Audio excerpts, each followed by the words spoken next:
Poppy Playtime is a game series that I have always had a very deep love for. I was there back when the first trailer for Chapter 1 released. I'm an OG, okay? I was there from the start. And I've wanted to make a video on the series for a really long time, but haven't really found my groove making videos until this year. So, I guess here we are. Chapter 5 recently released, and it is easily the most important one by far. Unfortunately, it might be the worst designed game I have played in a really long time.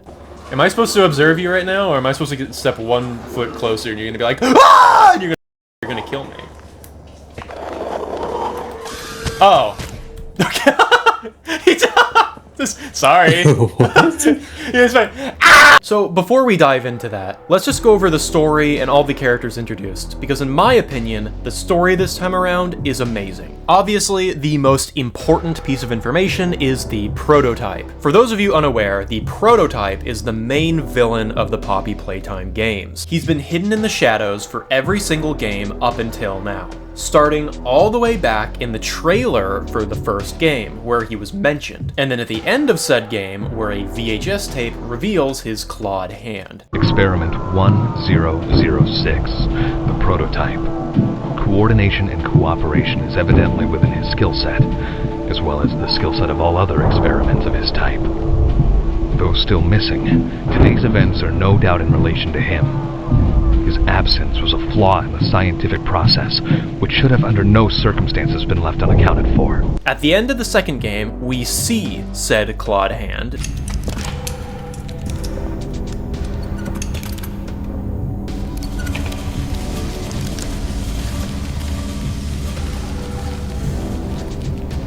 We see his clawed hand drag her corpse away after she claims that he is going to, quote, "You'll make me part of you!" Implying pretty overtly that he is adding the toys to some sort of biomass. At the end of Chapter 3, we see the prototype kill Catnap right in front of us, seemingly out of mercy. Immediately after, we find a VHS tape, which reveals his voice.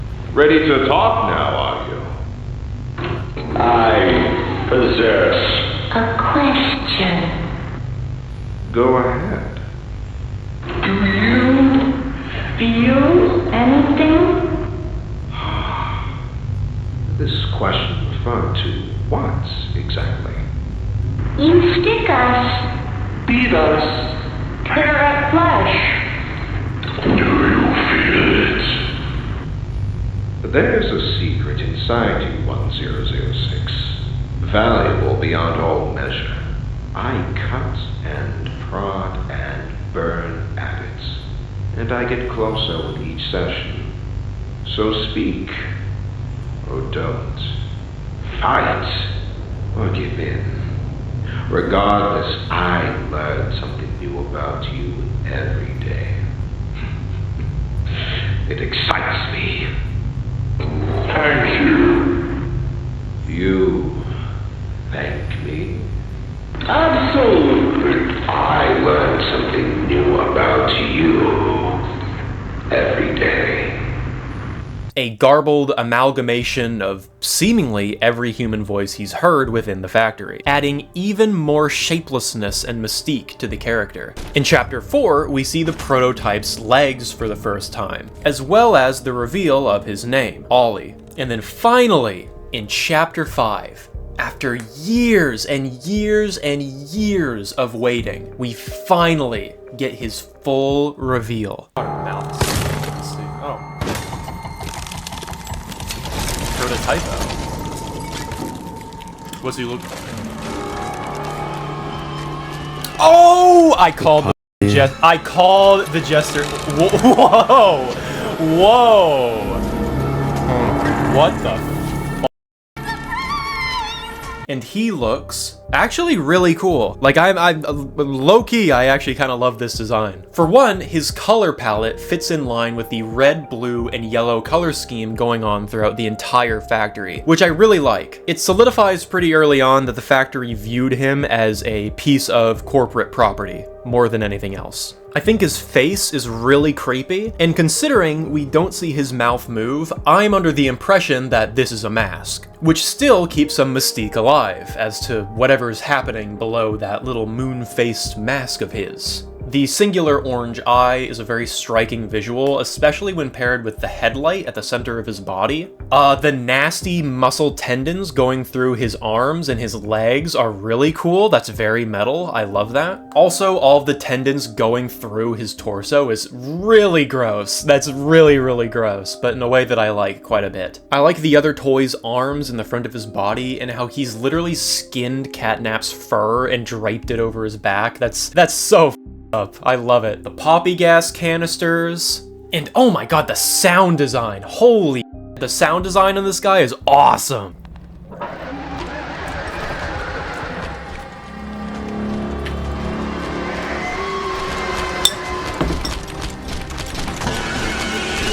I love it. I am such a sucker for horror monsters that speak in weird, garbled, screaming, messy noises. I just love it. I love it, I love it, I love it. The sound design is absolutely peak for me. Don't get me wrong, I understand why a lot of people are disappointed by this design, because honestly, people are gonna be disappointed by any design.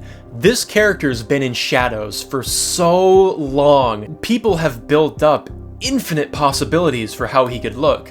So of course, any canonical design you get given is going to fall short to some extent. But I honestly think this is the best case scenario. Most fan designs, I think, actually look kinda bad. And I'm not just trying to throw shade here, but I mean, come on, look at some of these. A lot of them are literally just a human corpse attached to spider legs, which is a neat idea, actually. But I really feel like it wouldn't fit with the game's art style, and it would be, honestly, kinda generic. So yeah, all in all, Prototype, 10 out of 10 for me. I love this guy. As you can tell, I've already drawn him for the thumbnail, and I promise you I'm gonna be drawing him more. So, I am satisfied. My belly is full. While we're still talking about the Prototype, I really want to highlight this scene. This is one of my favorite scenes in the whole game. I love the animation here, how the Prototype moves so ethereally. I mean, watch how he just glides around the scene straight to the end of the table. It's really, really well done, and it makes him feel like a very godly figure. Again, I'm gonna be complaining about things later, but don't get it twisted. The artists and the animators working on this game are insanely talented, and I honestly feel like if they were put in charge of the entire production, we would have a much better game. All they deserve is more praise for the hard work that they've put in. Good job! And the last note about the Prototype, for now, is his full name reveal. But don't worry! I, single-handedly, have solved the Prototype's identity. No help from game theory, no help from Treesicle, and no help from Game Informer. This is all me, and my detective skills. But real quick, my good friend Tubalo deserves a massive shout out. He's the other person you can hear during my gameplay clips. And he sat in call with me for nearly 8 hours while we played through the game. Not only that, but he was actively watching Let's Plays in the background to help me get through the truly asinine puzzles much, much, much quicker. Truth be told, if it wasn't for him, I don't know if I would have even completed the game by now. He has his own YouTube channel over here and just started uploading a couple days ago. So remember, go subscribe to Two Below. I've analyzed these games, pixelation by pixelation, bugged untextured render by bugged untextured render. Is that light just straight up untextured, by the way? I think so. I've filled notebooks full of theories and possible inquiries. I'd like to introduce you to a little character named Ollie. He is a sentient telephone found in Chapter 3 of the games. And also the lame Dead by Daylight clone that nobody plays anymore. But that's, we're not even gonna mention that in this video. If you spell Ollie backwards, scramble it in a Caesar cipher, and then put it through a Morse code translator, you get something shocking. Let's run Ollie through that Caesar cipher again. But this time, we're gonna put the L in front of the O. Oh, no, that can't do that. But this time, we're gonna put the I in front of the E. That's right. It spells Ludwig. The Prototype is Oliver Ludwig, as confirmed in this tape. Yo man, my name's Oliver Ludwig, aka Ollie Ludwig, aka son of Elliot Ludwig, the founder of freaking Playtime Co., dude. This adds a very, very unique layer to the story. It would appear that the prototype was almost a sacrifice of sorts, a means to an end so that Elliot's daughter, Poppy, could be given a better body. As for why they needed these bodies, who knows? I presume Poppy could have been sick or terminally ill, as canonically, the toys do not get sick and they do not age. To put it simply, Elliot just loved his daughter more, and was willing to sacrifice his own son for her safety. This would explain why there's seemingly so much animosity between the two, especially after Elliot passed away and Harley Sawyer, the true villain of these games, took over. Speaking of child abusers, we need to talk about this game's secondary antagonist. Oh yeah, we're busy. Here she is. Goodness! Oh! I think they're here for the party, really. Well, of course they are. Oh my god! Oh my god! Why would they be here? Ew! We're going to have Don't get so close to me! Oh my god. Ooh, oh! Oh my god, that's a scary character. That's actually genuinely, I don't like that, unsettled, that's actually unsettling. What really freaks me out is that central patch of skin on her face, where there clearly should be a nose, but there just isn't. It's so nasty, man. In a good way, mind you. What's even scarier about her, however, is her origins. As we find out in the chapter, Playtime Co. had a behavioral therapist named Gracie. Gracie was almost like a twisted Blue's Clues figure. She would record these videotapes for the toy experiments, directing them on how to feel, what to be, where to go, etc, etc, etc. All with this really unsettling, forced happy tone. Gracie is played by an actual actress who does a fantastic job, by the way. Absolutely knocks it out of the park. The acting here is stellar. I love these bits in particular, where while playing as Huggy Wuggy, I know, if the player up in some way and makes a mistake, Gracie reprimands them for it, but she does so in a really backhanded, condescending way. This shouldn't be hard for you. All with that same toothy smile. It feels like even after these kids are pulled apart, experimented on, and stitched back together into these Frankenstein monsters, suffering unfathomable agony, they're still talked down to like children.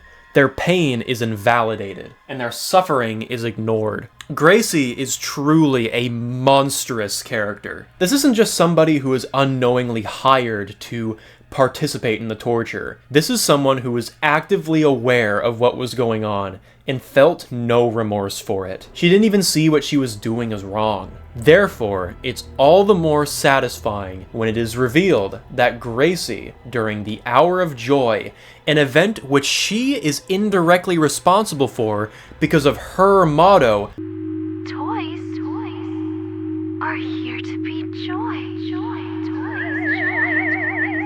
And if any negative Nancy's tell us we can't be toys, then we'll... The toys did find their own joy. That was found in killing their captors, Gracie included. An audio tape illustrates her last moments for us. Her cornered in a room as the toys take over. She's then pulled away and brutally ripped apart. The prototype putting her back together in the body of a Lily Lovebraids doll. As if that wasn't bad enough, she was then left in a chamber with her own brainwashing tapes. I love not having to worry about dying anymore. Meaning that Gracie was brainwashed by herself into losing her own sense of identity, just like she did with all the other children, quite literally given a taste of her own medicine. This resulted in her psyche fracturing, her developing a split personality. And as if that all wasn't bad enough, all the other toys very quickly shunned her. She was relegated to the dollhouse, where she would stay forever. None of them wanted anything to do with her. She was the source for their pain. Thus, she was left completely isolated by herself in this dollhouse. Even the prototype, her own creator, would make very rare visits. All he wanted to ensure is that she was still alive, still suffering, because she didn't deserve a quick death. This is a beautiful character arc. I love it. I love it, I love it, I love it. In fact, I think this is a far more cathartic punishment for a character than the toys just breaking out and killing everybody. Not only is it more cathartic, but it's far more creative, in my opinion. It also ties the game's themes back around, with the prototype emulating his torturers and sort of carrying on their work, crafting his own monsters and his own creatures, but this time out of the staff members who tortured them all. I kind of wish this concept actually was expanded upon more in the series. Like, the key executive staff members in the series have been big characters that have been built up for such a long time. Leith Pierre, Ritterman, and Stella Graber, a character who I speculated prior to the release of this game actually was Lily Lovebraids. Stella's character from the start is that she rejected adulthood. She wanted to be a child forever. Therefore, it only makes sense to conclude her arc with her becoming a toy at the hands of the prototype after she helps free them. But I'm gonna be honest. Despite the fact that my theory wasn't true, I actually like what they did with Lily far more. I think Gracie is a very, very interesting character, and what happens to her is very compelling. But that being said, in the 6th chapter, I really do hope we get more elaboration on the staff members. I want to see them subjected to their own torture as well. I think it could be very interesting. And honestly, it would be a great way to close off the series, to finally see what happened to these characters who have been looming in the background for so long.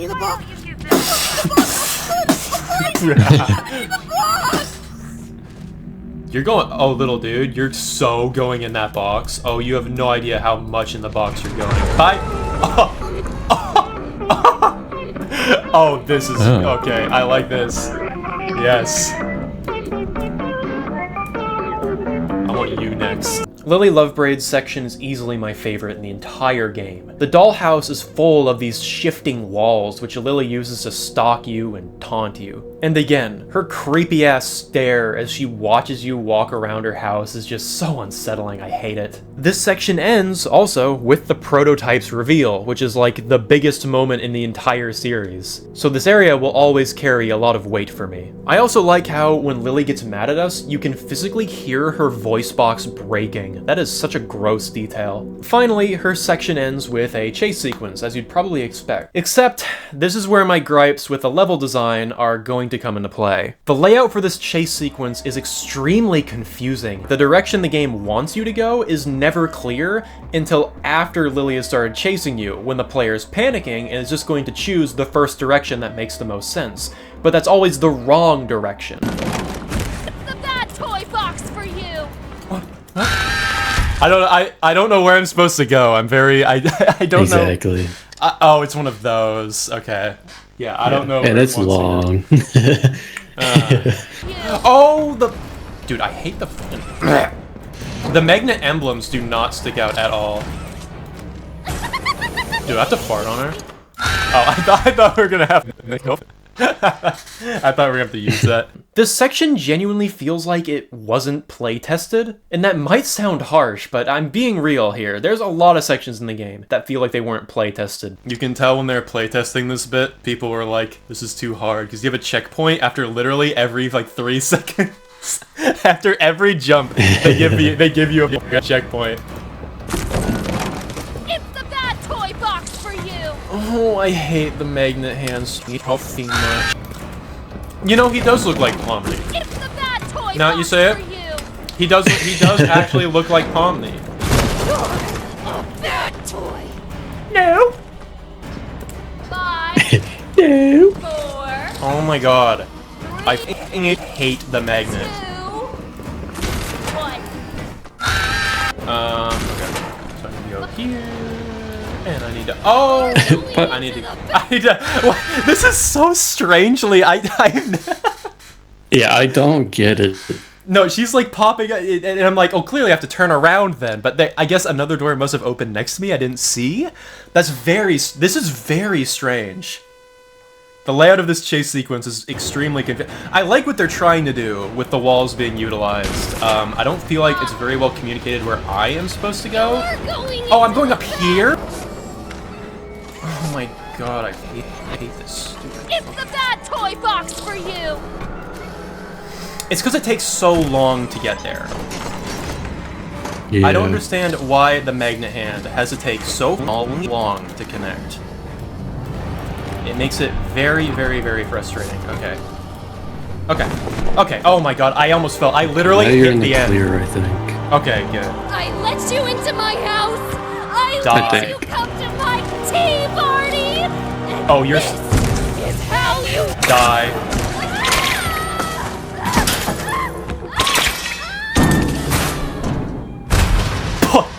Lol.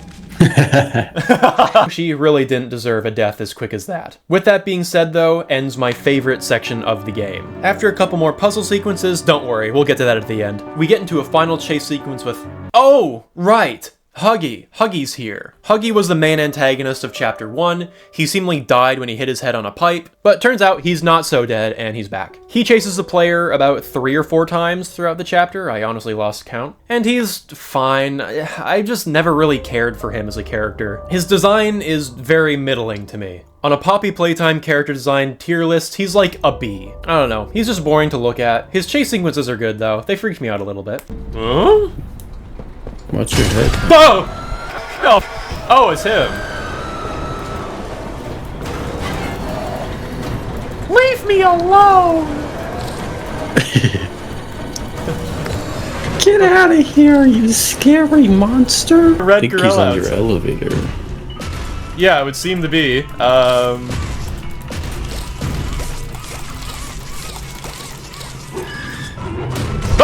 Oh my god.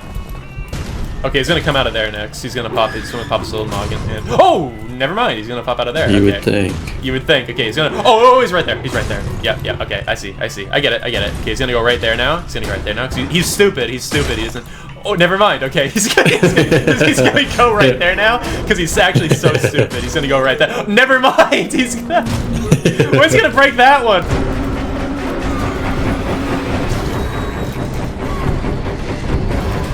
Oh my goodness! Holy shit! I didn't expect him to be right there. Oh my god!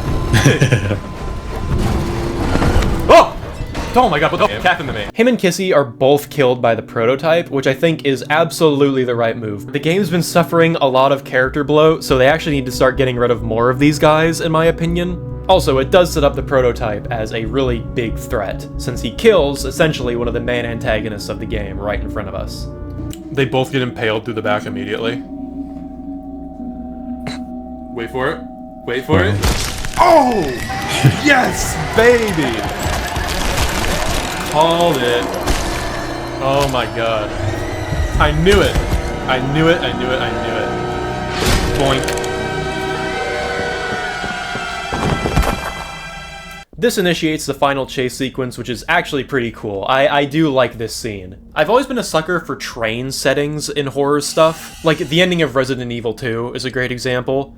I don't know why, I just think it's a really, really, really cool set piece. And it's done pretty decently here, with the objective of the boss fight being to essentially make as much distance between you and the prototype as humanly possible. All the while, the latter is constantly screaming at you using reused voice lines from characters that you directly murdered. It's great. The level design, however, is yet again an issue. In every single playthrough of the game I've seen, everybody struggles with the part where the prototype's legs are breaking through the glass, because it's incredibly unclear what you're supposed to do. Obviously, once you die to it once, you kind of figure it out, but it is very annoying and it feels very unsatisfying. Especially since every player death that isn't directly at the hands of a monster, it feels very lame. Like, you just kind of turn to the side and your vision goes black. Like, there's no sound design or anything. Like, how cool would it be if an animation played of the prototype's arm impaling you through the chest? Or even your vision just goes black and you hear a sound of your bones breaking as the leg pierces through the side of your ribs. Anything at all to add a little bit of depth. It honestly makes the game feel kind of unfinished and hollow. Again, it's the little things that make all the difference. The chase ends with the prototype being frozen to the train and the train crashing, but of course, he's totally fine. This leads to probably my favorite scene in the game. No, Choo Choo Charles is dead. True.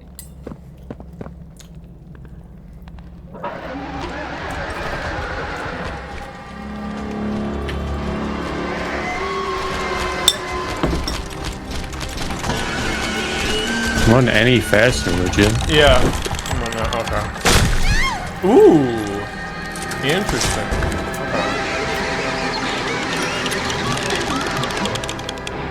The prototype's weird, broken, garbled screams as he chases after you are so good. Also, he looks really intimidating in shadows. I don't know why they don't do more with the lighting in this game.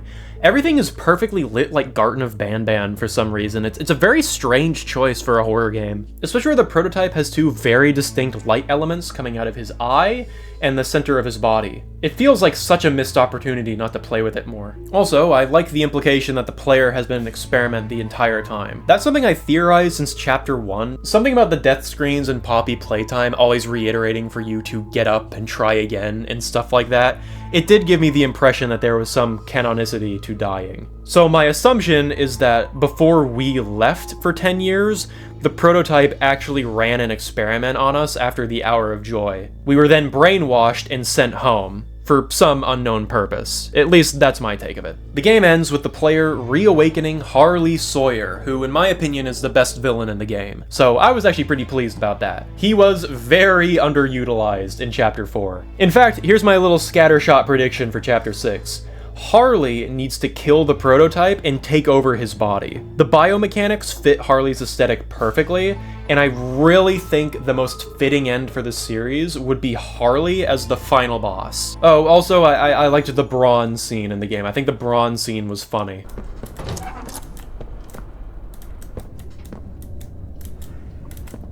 What is that? Something's going. I'm gonna go. That's gonna be a thing. Something's going on over there. I'm gonna see what's happening in the server room first, because there's clearly gonna be something happening in that room. Let's go see what's going on over there. I need to see what is happening in it. What is going on in here? What is Okay. So there's a big giant dinosaur with his guts ripped out, being eaten by a little tiny characters here. He's got those fuck me eyes too. He does. Look at that. He's got like furry artist. He's got furry art face. Yeah. That's unfortunately where my positives end for the game. It would not be fair of me to ignore the gigantic elephant in the room.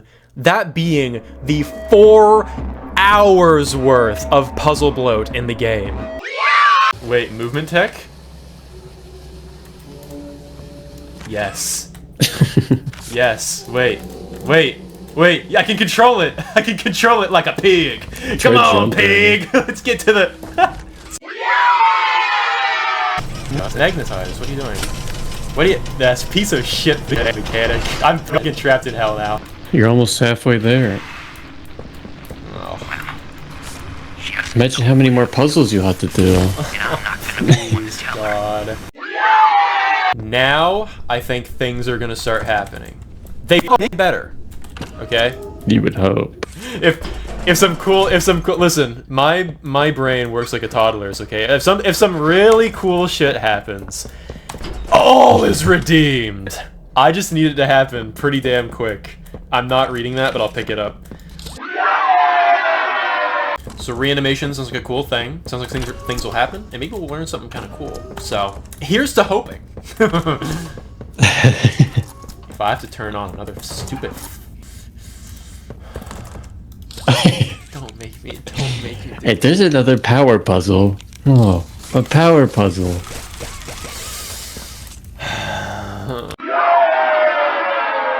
You're not done yet, buddy. Oh, okay. Let's just go get him over with so I can see the ending of the game and go... You still got like 30 more minutes.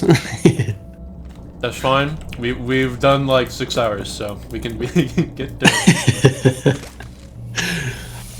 I'm waiting to see yourself right now. One of my friends DM'd me and said, like, I keep seeing your playtime go up. I'm sorry. It's like, yeah. I'm sorry. Yeah, we're in that middle place. Proliferation. Oh my god. It has to be the red hand. You can't just be like the left. It has to be the red hand specifically. Fuck you. Alright. Ooh. That's pretty room. I'm so fucking exhausted. When shit happens, I'm so... okay, listen. No, we're taking a little break as well. When shit happens, I'm so energized. I'm like, yes, okay, this is cool. Things are going on. But I think 5 things have happened in the game so far. In between all those 5 things happening, there's 2 hours of just slog. Yeah. That you have to, just 2 miserable hours of just you have to turn on the power. But the thing is, okay, here's the thing. It would be totally fine if it was thing happen, you turn on power, thing happen, you turn on power, but it's power, power, power, power, power, power, power, thing happen. Power, power, power, power, power. I feel like I'm playing a jobber sim right now. I feel like I'm a maintenance worker for this factory where things occasionally do occur. This is laborious, is what I'm saying. This is genuinely laborious. And I would really love it if it's You are very close, though. Oh, thank God. A thing occurring. There are so many miserably annoying puzzles in between each segment with actual content in it. This feels like a 2-hour game that was squeezed, just pumped full of puzzles to get as much milk out of it as possible. Does anybody actually like the puzzles? Does anybody get any sort of enjoyment from turning the power on 8 times in a row before literally anything happens in the game? Okay, you know what? Now that we're getting into it, let's talk about the hands for a second. Who cares about the hands? How come it's always a big source of hype that you're getting a new hand this game? Who cares about the hands? This game adds 3 new hands, and they're all lame. The only one worth anything is the pressure hand, which, when stuck to things, will shoot a big air blast that can do things like break glass or push boxes around and whatnot. For one, why would the factory have this? For 2, why does this need to be a separate hand? Do you know how annoying it is to be in the middle of a tense chase sequence and then you have to flip through your stupid fucking hands to find the right one? It's infuriating. Why isn't this just a direct upgrade that's applied to one of your hands? Oh, you got the pressure valve. Now your blue hand has a pressure thing on it. Then there's the elemental hand, where you can tap on these elemental fucking things to get a power shock, a hot shock, or a cold shock. Why is this in the factory? What possible use could they get out of a hot hand? Also, we already know that the green power hands exist. So then why is there another hand that can interact with the green power panels? Shouldn't that just be a thing that the green hand can do? Furthermore, why are these panels in such stupid places? For example, underneath Lily's bed cover, there's a fire hand print. Why? What could that possibly be good for? What use could there possibly be for Lily Lovebraids to have a fire hand panel underneath her bed cover? What's that doing there? And I know what you're thinking, but it's for the sake of the gameplay. Who cares? Is there legitimately anyone in the audience, and I want you to comment if you do, is there anyone here in the audience who actually gets excited when they go, oh boy, more puzzles in this game to solve? The answer is no, by the way. I'm gonna get 0 comments about that. Well, I might get some now that I said there's gonna be 0, so there's gonna be people who are gonna play pretend. And they're gonna go, oh, I totally love the puzzle sequences, actually. They're what I look forward to most in the game. Even though that's objectively not true. The only thing people ever talk about with these games are the horror sequences, the monster designs, and the story. Those are the 3 things people care about. Therefore, I find it really fucking weird that the priority for the last 3 games has seemingly been putting in as many needless puzzle elements as possible. It adds infinite plot holes. It does nothing for the story. It actively impedes on the world design and the environment aesthetic. The puzzles offer nothing. The hands are extremely sluggish. This is very noticeable in this game. See, you get an upgrade called the magnet upgrade, which means your hand can interact with these magnet panels. These magnets are used to propel you up to certain areas. Now, you may be wondering, why is there magnet panels if handles exist that do literally the exact same thing? I don't know! The magnets offer nothing. Again, they impede on the environment design. And they add so many plot holes. Why do these clouds in the Lily Lovebraids chase sequence have these conveniently placed magnet panels there? What could those possibly have been used for? How much money do you think they wasted hiring people to help them design, model, and implement these useless fucking game mechanics? Absolute nothing additions. All these are good for, all they've ever been good for, is fattening up these games' runtime. And I don't even understand why. If they just kept the puzzles to like one little sequence in between each major event, the game would still be like 2 hours long. And furthermore, maybe if they allocated some of that dev time they're wasting on these fucking rancid puzzle designs over to, I don't know, making more impactful horror sequences, the game might even be closer to 3 hours long. What's the problem with a nice 3-hour long game? If you're being a greedy you can charge however much you want, because it's not like people can refund it on Steam after 3 hours. And furthermore, people won't want to refund it after 3 hours if the content in the game was worthwhile. Great example, Little Nightmares. You can easily beat Little Nightmares in under an hour on your first playthrough. I did. But the thing is, you don't see people doing refund speedruns on Little Nightmares all the time. You know why? Because Little Nightmares is a really, really good game. While yes, the content isn't long, the stuff you get in that playtime is insanely impactful. Chapter 4 is when I really noticed it, because there was no substance in Chapter 4. It's not just that the puzzles are boring, it's that they're also poorly communicated. You can't just breeze through them really quickly to get to the next section. No. Nothing is communicated to you. It's extremely infuriating. And that leads me to my thesis. These games have never been fun to play. Therefore, they shouldn't even be games. Since the release of Chapter 2, Mob Games have been releasing their own analog horror shorts to their channel in the Poppy Playtime universe, all centered around smaller events like Huggy escaping the facility, toys being experimented on, or, in the most recent edition, the immediate aftermath of the Hour of Joy. All of these VHS tapes are awesome! They're immaculately done. The animation is stellar, and it feels so much more personal because instead of playing as a meaningless nobody player stand-in character, we're watching actual people interact with these events.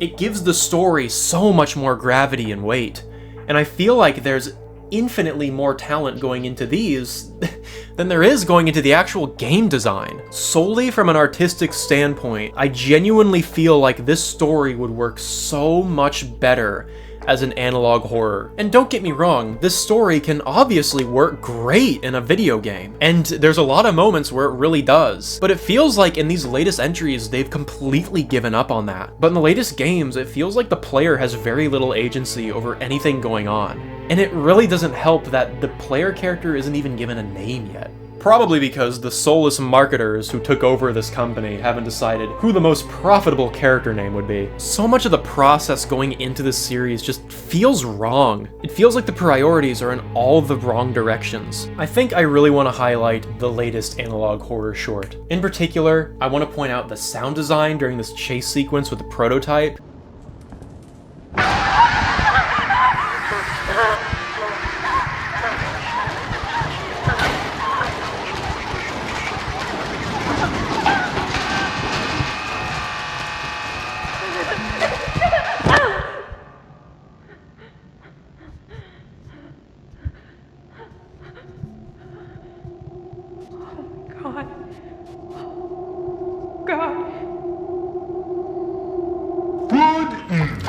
Dr. Newman.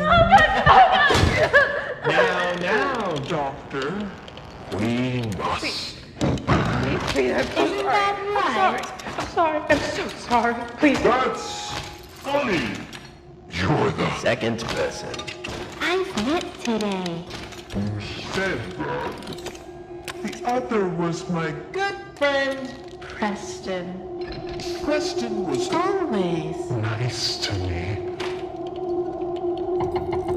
You were never very nice. Where are you? Dr. Newman. It's really amazing. And this ending scene where we see what the prototype is doing to the staff members. The staff members he likes, by the way. Transforming them into these tiny, mutilated, sentient, unmoving dolls. Like some I have no mouth and I must scream shit. All they can do is look around. This is great. This is amazingly done. There's nothing like this in the game, man. If this wasn't the game, you'd have to solve a really awkward puzzle to get into the room with the cat bee. And then next to the cat bee, there'd be like a lore note explaining basically what happened. It would be so much more boring than this. All in all, I really do love this series a lot. I just wish that it could switch directions into something far more entertaining. Because as it is right now, playing through the games feels like a chore just to get to the next cool story beat or the next cool character introduction. Also, just really quick, to those who have watched my Sailor Man video, thank you very much for the insane support on that one. I'm gonna be honest, I thought the Urban Spook video was gonna be my peak for a little while, but apparently not. And thank you a ton to the creators of Server Blight for leaving such a nice comment on the video and shouting me out. And of course, thank you to Sailor Man for leaving his thoughts on his expose video. I do hope that all of you who have decided to stick around after watching the Sailor Man video will enjoy the things that I'm going to be making from here on out. And as always, if you have any suggestions for any future topics, just let me know. 100 units of 47,000 gallon corrugated steel water tanks. 1,000 units 47,000 gallon? That's insane. That's like bigger than like the World Trade. How long has it been doing that for? Surely that can't be good. for the building, yeah. Oh. This whole building is just wasting fucked up. a lot of fuel. Yeah, so, toys, your power bill is gonna be crazy. We need 47,000 gallon tanks of fuel. Yeah, to be fair, this is all the staff's fault for wanting, like, 47 million gallon tanks of fuel for some reason. Okay, this is, like, clearly my game just froze. Okay, there we go. This is clearly some epic puzzle I'm doing. Oh, it's like a time thing, so I need to do that, and then I need to turn that, and then that's gonna turn off, and then I run to that door all day. What the f? Or the wall explodes. Or the wall explodes. No.